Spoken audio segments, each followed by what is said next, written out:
mold that had been growing that we were unaware of last year. So yeah, my house is now gutted to the studs in many of the rooms because the water damage. As the more you look, the more warped, the more damage.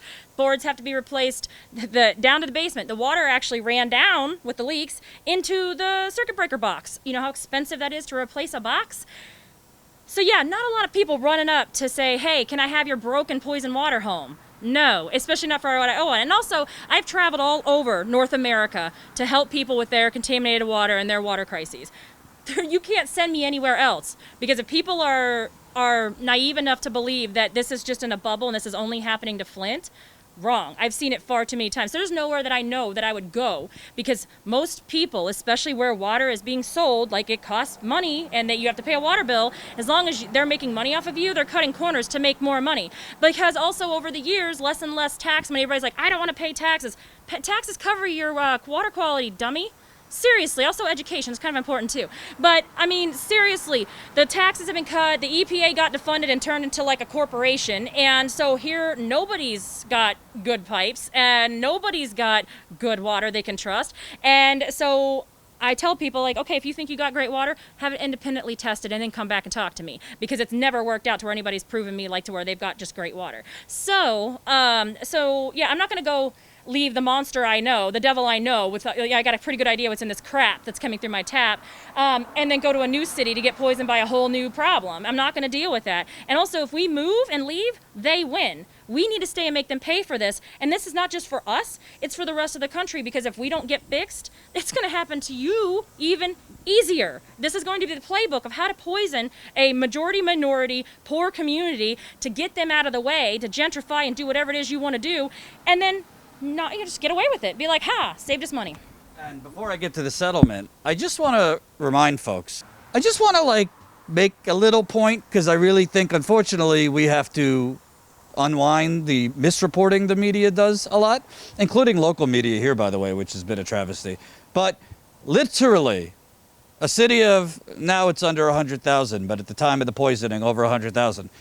Literally, a city was basically given I don't want to say clean bill of health, but like mission accomplished. The mission accomplished on the water, that the water's fine now, was declared based on a EPA-funded scientist, Mark Edwards, who literally cited 34 homes to declare a city of over 100,000 was fine. And the lead levels were under 15 parts per billion, which again is the EPA level. It's not a health level.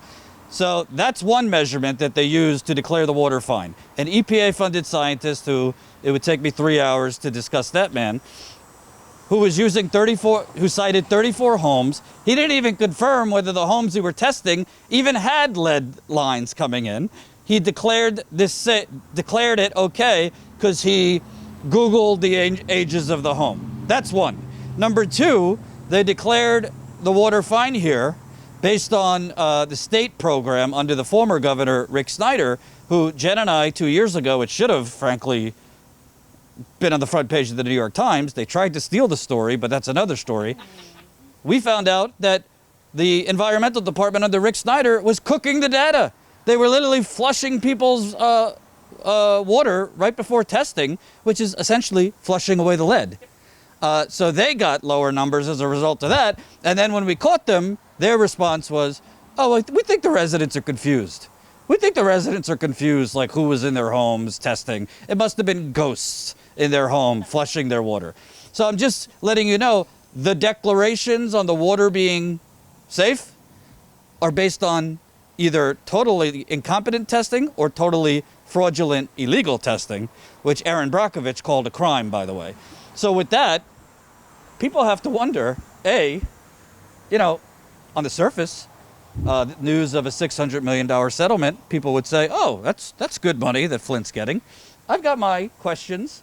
What do you think about $600 million settlement that apparently wasn't done, but it got leaked out? The settlement is between the state of Michigan and your lead plaintiff and a whole lot of other people, a whole lot of other families. I'll let you, to me, I tweeted this, BP oil spill, 87 days, $6.2 billion, for 220,000 poisoned people / businesses. So if I do the math, I did fail math, but 87 days is a lot less than 18 months. 6.2 billion for 220,000 people. So if I'm going to half that to 100,000 people, I want about $3 billion if I'm Flint. But 600 million is the number that was just agreed to. Obviously, there's a lot of stuff behind that, but what are your thoughts? I want to also add. I should say you're the lead plaintiff. Yeah. Mays v. Snyder has kicked some butt in 15 different appeals, all the way to the federal Supreme Court, state Supreme Court, Sixth Circuit of Appeals, and the numerous hearings. Oh my goodness. Anyway, I also want to add that lead is the one thing everybody focuses on, and it's literally it's not the only or the worst contaminant in our water. We have hundreds of people. Todd Flood actually brought that out during the prosecutions. Hundreds of people who have died from bacterial pneumonia, which most likely was misdiagnosed Legionnaires. And that's all the people that actually were diagnosed with Legionnaires. And it's just like COVID, to where it causes other damage, like kidney failure and all that stuff. So heart attacks, strokes, all these things. So I just want to point that out too, that we got the bacteria thing that, you know, people keep wanting to forget or downplay. And so as you're showering and not even drinking the water, you inhale it, which is good times. So, and the problems still haven't been fixed that caused those bacterial outbreaks. We still have had Legionnaires deaths pretty much every single year since they switched our water back and thought that they fixed it. So I remember certain EPA-funded scientists who called me a hack, cut up videos calling me a hack because I said there was bacteria in the water in Flint. He said there wasn't bacteria in the water in Flint. He said that was preposterous. Are you saying there was bacteria in the water in Flint? yeah, and it killed people. And no offense, but neither one of you are microbiologists, so, you know. But you were going off of the actual science that microbiologists had done,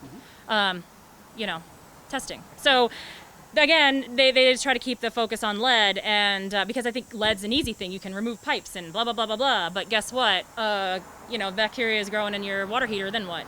So, that aside, especially certain types of bacteria that love eating off of copper and iron corrosion. Good times. So we got all that we're dealing with. So the 600 million. My first response when I found out, well, first of all, yeah, it's basically what's been done is there's like an escrow agreement saying that there's going to be a settlement. Nothing was done. And then all of a sudden we get these people who aren't even like actually involved or educated on it, like our mayor, some people's mayors, that come out and start saying things that are completely false. And so everybody had to basically jump and do these rushed press conferences because of the misinformation, which is very damaging. So nothing has been finalized yet, nothing signed off on, and the reporting I've read is just horrific because it's literally like, the settlement came, they agreed to this, and the settlement's done, and blah, blah, blah. No, it is not. Oh my God. So the only thing agreed upon is that the state says that they will pay $600 million. And now they're working on the categories and how that's going to get dispersed, when, how, what, attorneys are going to go for what, blah, blah, blah, blah, blah, blah, blah. So, and then there people are talking about the attorneys taking a third off. That's actually not even accurate. In the state of Michigan, is the max allowable is 33 1/3% for attorneys. But I will tell you straightforward, that is all 100% up to the judge. She has to pick between 0 and 33. It depends on the receipts they turn in and all that stuff. So everybody needs to shut up because, I can tell you right now, $600 million is not enough.